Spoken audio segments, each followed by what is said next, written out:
What does Mike Zimmer's defense look like now that we've seen it in action? All that and more in this episode of the Locked On Cowboys podcast.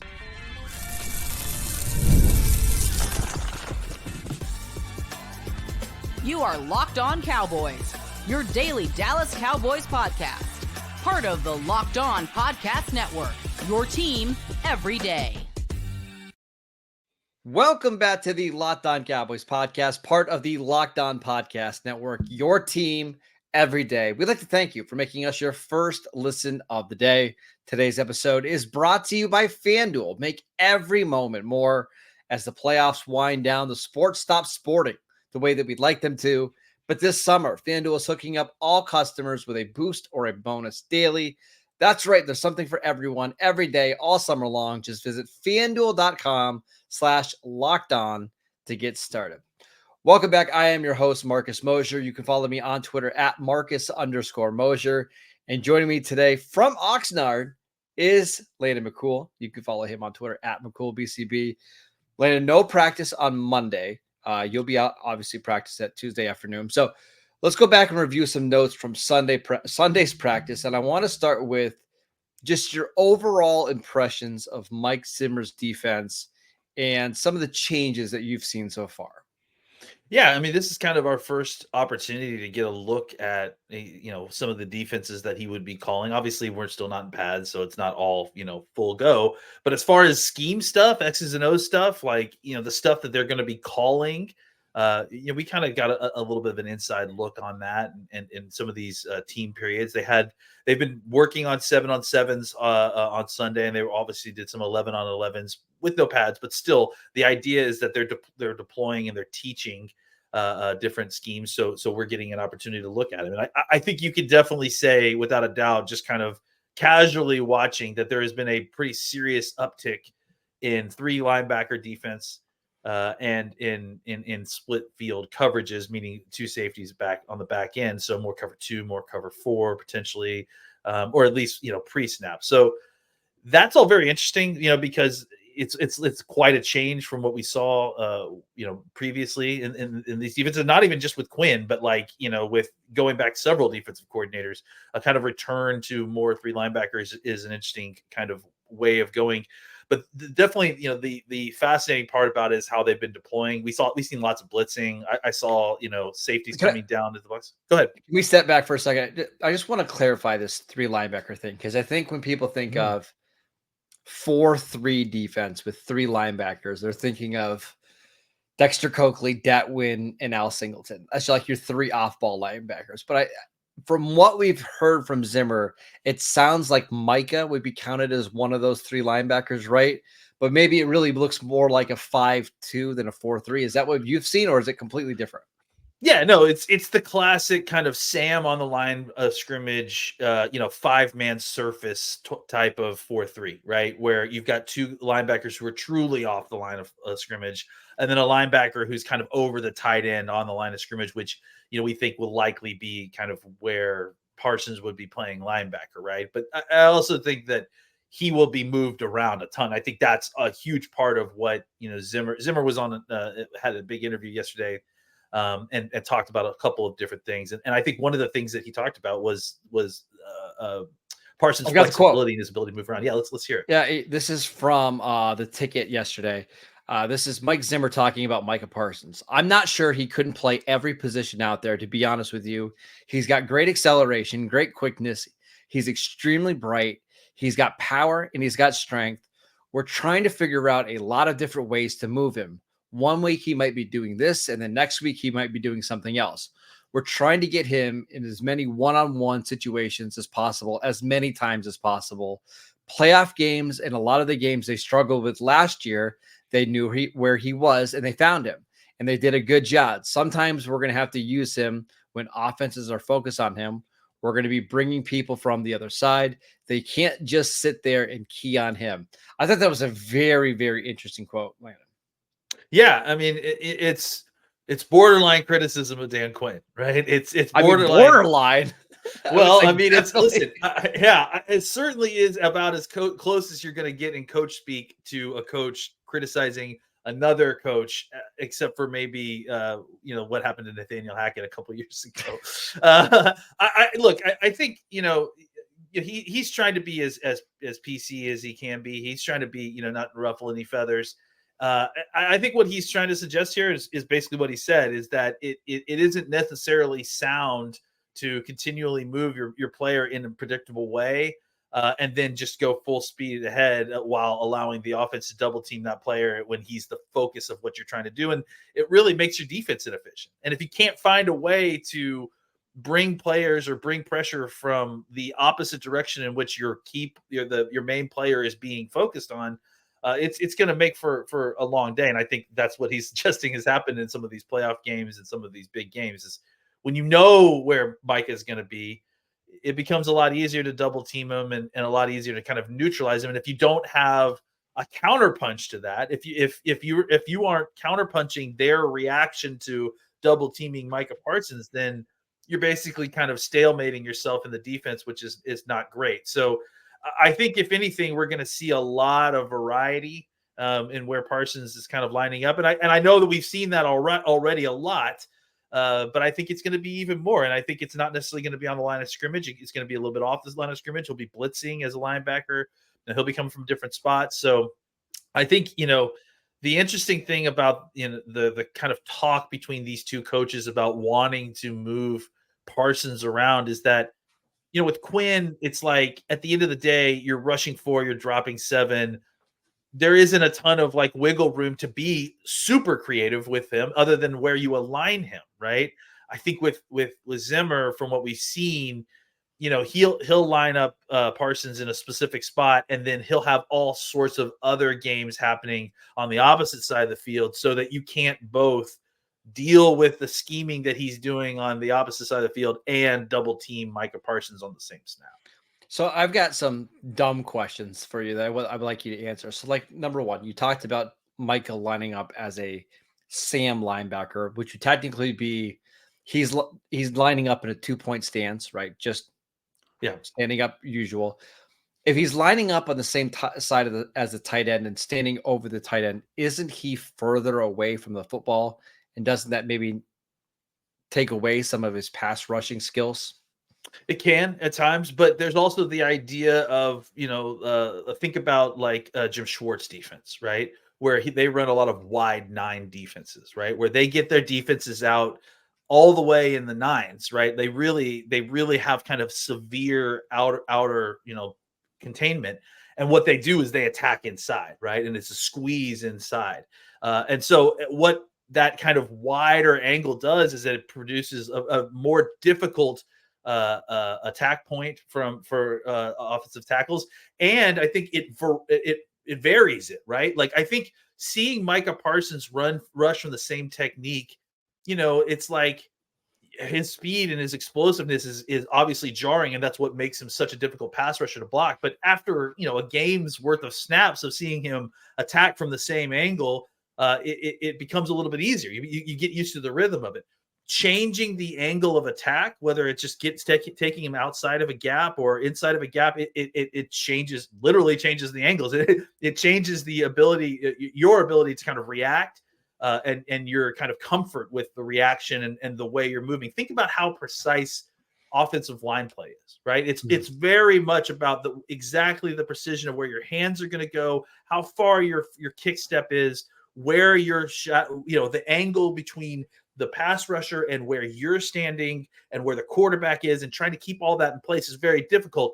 So changing the angles a little bit, having him rush from different spots, having him rush through kind of muddle stuff, it just, varies things enough that you're not getting an offensive tackle who's, these guys are professional football players. Eventually they can become comfortable with what Micah Parsons is doing to them, unless he's moving it around, changing the angles, attacking from different spots. That's when it becomes a lot harder for these guys to kind of get into a rhythm with blocking Micah Parsons. Lynn, I want to talk more about this defense, because you and I were talking pre-show and you told me that you thought the defense was way ahead of the offense, which is fascinating. I want to dive into that a little bit more next. This episode is brought to you by FanDuel. Listen, I love sports. I love them so much. I never want them to stop. There's nothing better than just at the end of the day, sitting on my couch, watching a game and hanging out. It's the absolute best. But unfortunately, with the NBA playoffs over and the NHL playoffs over, there's just fewer and fewer games to watch. And the sports aren't sporting the way that I'd like them to. But with FanDuel, they let me keep the sports going all summer long and whenever I want. All I have to do is open the app and dream up bets anytime that I'm in the mood.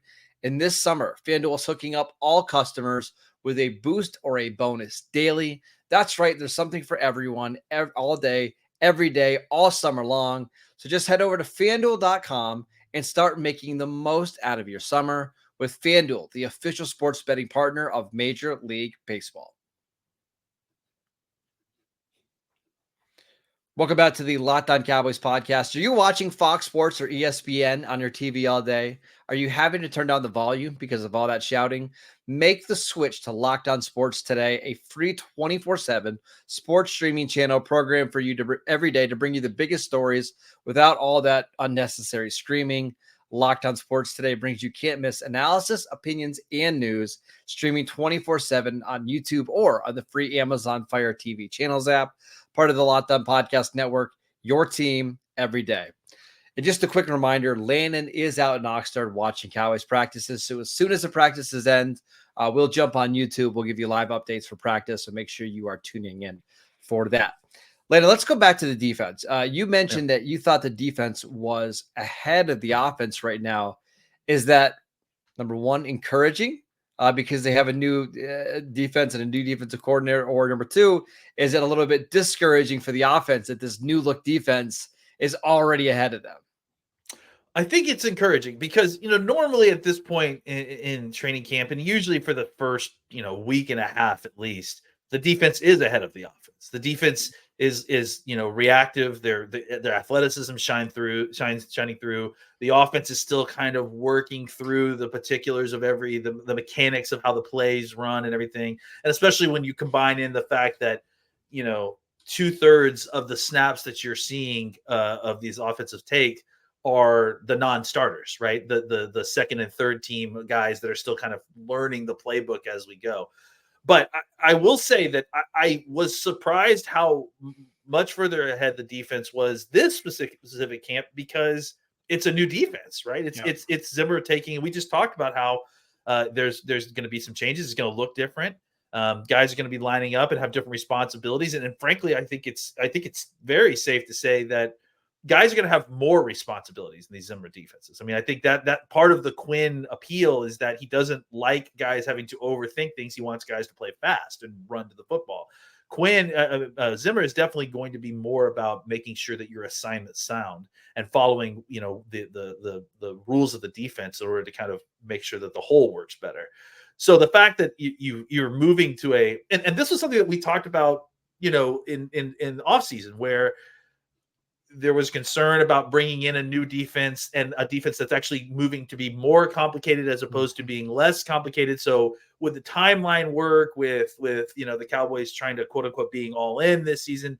But the fact that we're already kind of at a spot where you're watching the defense, and again, I would assume that not all the defense is installed yet, but the fact that we're already seeing the defense kind of playing and practicing at the speed that they are and the level of comfort they are with what they've got so far, I think it bodes really well. And I think specifically if you look at the way that the secondary has been playing so far in these last few days, I mean, specifically yesterday, I think you're seeing a group of folks that are comfortable with the coverages they're being asked to play in, to the point where they're able to go out and make plays. Even guys down roster are making plays on that defense. And that's without Trayvon Diggs, your number one cornerback, who has yet to practice yet. They're still making plays.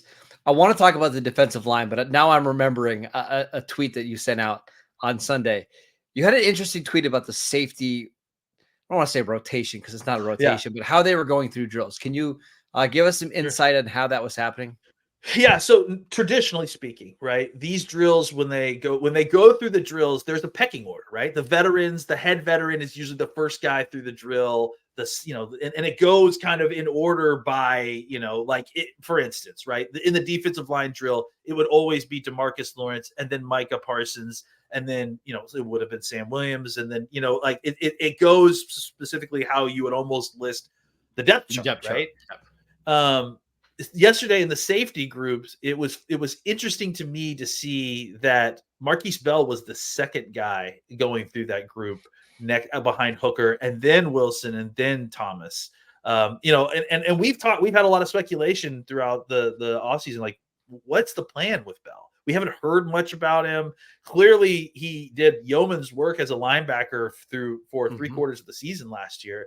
But he's moved back to safety now. And so what's the plan there? I just thought it was interesting that he was very much, at the top of that pecking order going through those drills. And then they clearly have some kind of plan for him, and that, he's not just being forgotten because Quinn has moved on. Part of me wonders, I'm wondering out loud here. I wonder if your starting safeties next year could be Wande Thomas and Marquise Bell. Like, I'm wondering if they're maybe anticipating that. Like, Wilson and Hooker are, they're both on vet contracts. They're both a little bit older, not old, but they're older. Could the Cowboys potentially be looking at a scenario where maybe they don't move on from both those guys? Maybe they only move on from one, but maybe looking at a potential replacement plan for those two guys? Yeah, I mean, I think, they clearly like them, and they clearly are going to give them opportunities to kind of earn spots bigger than what they had last year. It's just been interesting because we just haven't, Bell is obviously a guy that had a big role, and that we just haven't heard a specific plan for this year. And I'll add in another guy that we've specifically talked about that I've seen kind of this develop, Israel Mukuamu. Mukuamu, to me, looks like he's being transitioned to a nickel role spot. He doesn't. I didn't see him playing very much safety, which makes sense. They don't really have another backup slot corner right now. Yeah, because I mean, one of the things that we should also mention is that Kalen Carson, who had a really good day yesterday, has been playing almost exclusively on the outside. So they don't necessarily, or they haven't yet started any kind of transition for him inside to nickel. So I do think that we're likely to see Mukuamu get a lot more reps there, which I think is good. I mean, I think he could really potentially be a very valuable piece there. He's a big guy. I think he's probably valuable as a blitzer. He can cover. And he's, it's just having that kind of wide-armed, big-bodied guy in the nickel can really screw up throwing lanes, passing lanes, in when he drops into zone coverages. Let's go back to the defensive line. You got to see Mazi work a little bit. How did he look to you in person? He looks different. I mean, he looks like more explosive, looks stronger. I part of that is probably could have been hesitancy last year, just not knowing exactly the cues as well, the keys. Getting off the football was not something that he was asked to do a ton in Michigan. And so once he started having to do it in the NFL, it was awkward. It was, he was consistently kind of the last person off the ball. And I think you've seen, some of other folks like Patrick Walker tweeting out videos of him lined up with some of the other guys and getting off the ball quickly. That's all well and good because I think that, he's going to be doing a little bit more of that.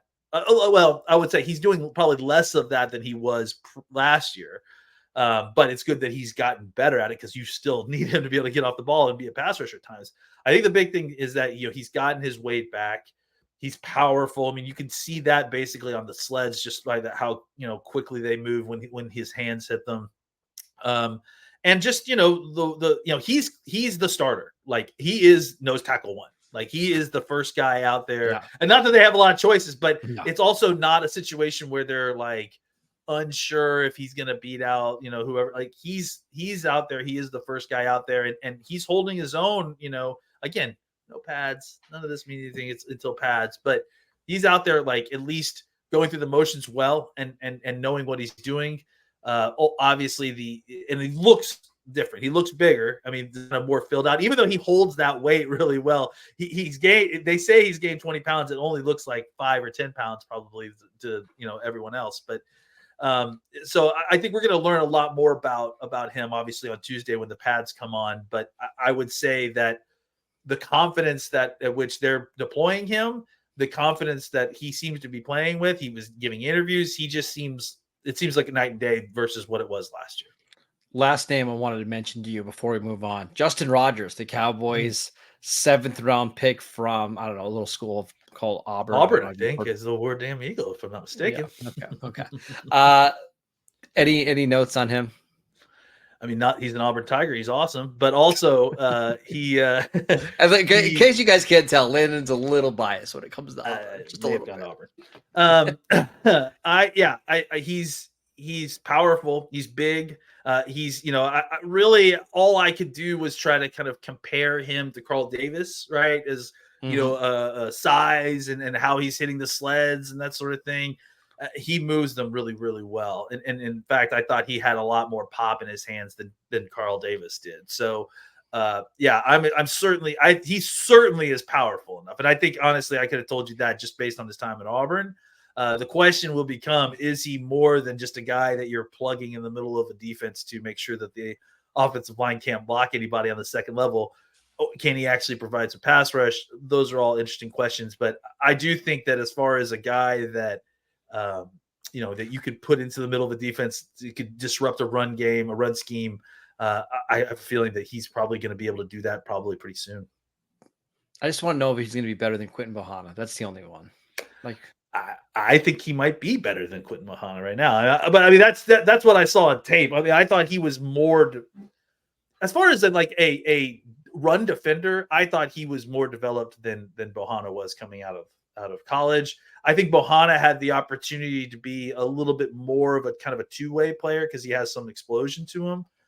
But, the problem with those kind of nose tackles is that you end up sacrificing the real thing that you're trying to get the guy for in order to try to chase pass rush that ultimately really isn't that useful when you're talking about nose tackles. Just put in another pass rushing defensive tackle, take him out as far as I'm concerned. All right, let's get a Trey Lance update from Dallas Cowboys training camp. We will get to that next. This episode is brought to you by Gametime. Gametime is an authorized ticket marketplace of Major League Baseball, which makes getting tickets faster and easier than ever before. Prices on the Gametime app actually go down the closer that it gets to first pitch. And with killer last-minute deals, all-in prices, views from your seat, and their lowest price guarantee, Gametime takes the guesswork out of buying MLB tickets. You can save up to 60% off buying last-minute tickets for sports, concerts, comedy, and theater events near you. Save even more with exclusive in-app deals on select seats ahead of the game or the event. And save even more when you choose a section and you let Gametime choose your exact seats. Take the guesswork out of buying MLB tickets with Gametime.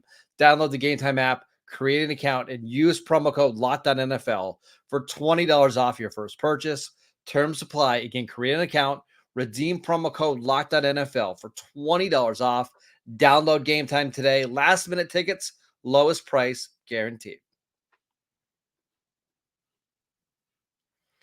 Welcome back to the Locked On Cowboys podcast. Every day, as we will be back every single day this week, giving you the latest updates from Dallas Cowboys training camp out in Oxnard, California. So make sure you're downloading the podcast wherever you get your podcasts. Later, let's get a little Trey Lance update. I saw John Machota today in The Athletic said if the season started today, Trey Lance would be the clear-cut third quarterback on the roster. How has he looked to you? It's been a struggle. I mean, I think it's in the drills. He looks fine. In kind of the process of going through things, it looks fine. Once you start getting into the 7-on-7, 11-on-11 stuff, and he's under duress, the issue is that he seems to lose accuracy. It's like it seems to kind of throw it high, specifically when he's not setting his feet.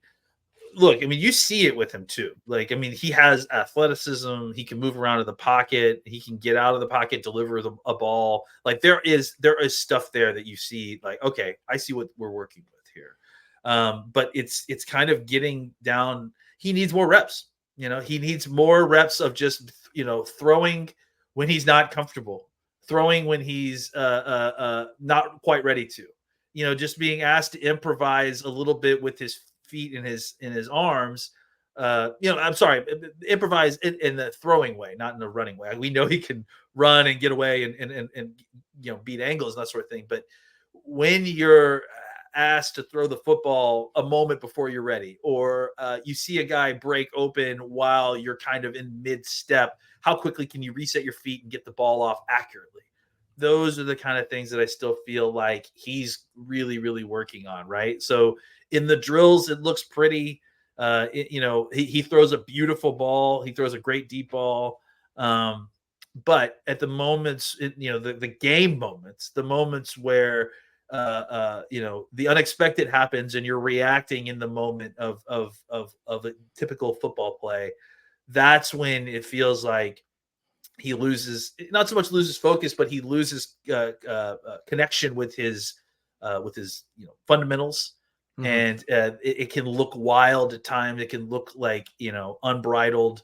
And you've got to be accurate throwing the football in the middle of the field. And I just saw too many times when he saw somebody breaking open in the middle of the field, he tried to kind of reset his feet and throw the football. The ball came out a little bit too high, and either it wasn't a catch, or worse, there was at least once where the ball bounces off the receiver's hands because it's too high, and then gets tipped up, and then obviously it's tip drill, and that's an easy interception for the secondary. So he's got to find a way to kind of, again, I really just think it's reps. I think he needs to get more and more snaps in this situation, but I just think that he needs to get into some preseason games and get into some live action situations, because I think right now it's all kind of classroom hypothetical 7-on-7 stuff. He needs to face real pressure and then have to make decisions in the moment, and then see how his